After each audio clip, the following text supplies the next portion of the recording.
wabarakatuh. Halo anak-anak semua, apa kabarnya hari ini? Semoga selalu sehat ya. Dan pastinya harus tetap semangat untuk belajar di rumah. Apalagi kita kemarin baru saja memperingati Hari Kemerdekaan Republik Indonesia yang ke-75. Nah anak-anak, pada video kali ini kita akan belajar tema 1, sub tema 3, pembelajaran 5 dan 6. Simak ya videonya sampai habis.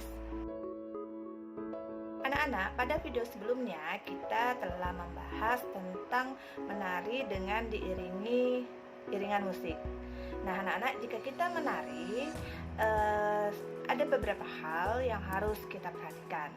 Nah, biasanya kita menampilkan tarian kita itu dalam sebuah pementasan tari. Apa sih pementasan?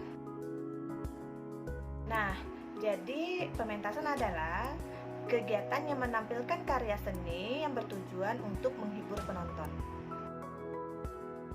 Anak-anak, sebelum kita melakukan pementasan tari, ada beberapa hal yang harus kita perhatikan.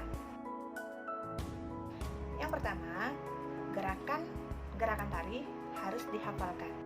Yang kedua, kelengkapan tari harus dipersiapkan dengan cermat, misalnya kostumnya, propertinya, dan lain sebagainya.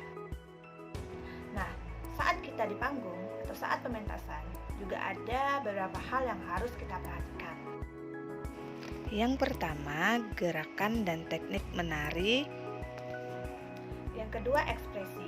Nah, jadi saat menari di pementasan, kita harus menunjukkan penjiwaan sesuai tarian yang kita bawakan, sehingga pesan dalam tarian dapat dipahami oleh penonton.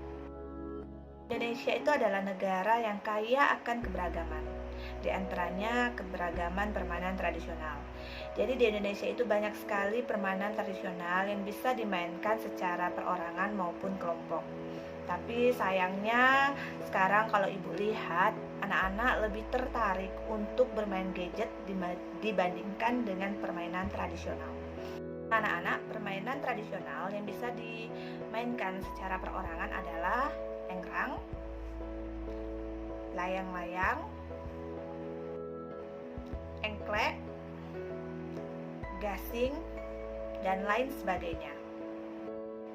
Nah, permainan tradisional yang bisa dimainkan secara berkelompok, contohnya misalkan bentengan dan ular tangga. Dan masih banyak lagi permainan tradisional yang pastinya di masing-masing daerah pasti punya. Nah, sekarang coba, apa saja permainan tradisional yang sudah pernah kamu mainkan di rumah maupun di sekolah? Anak-anak, dalam permainan tradisional yang dimainkan secara berkelompok, anggota kelompok harus saling bekerja sama agar bisa memenangkan permainan. Jadi banyak sekali manfaatnya jika kita melakukan permainan tradisional. Manfaat melakukan permainan tradisional. Yang pertama, melestarikan budaya bangsa Indonesia. Yang kedua, berolahraga sambil bermain. Yang ketiga, melatih kesabaran.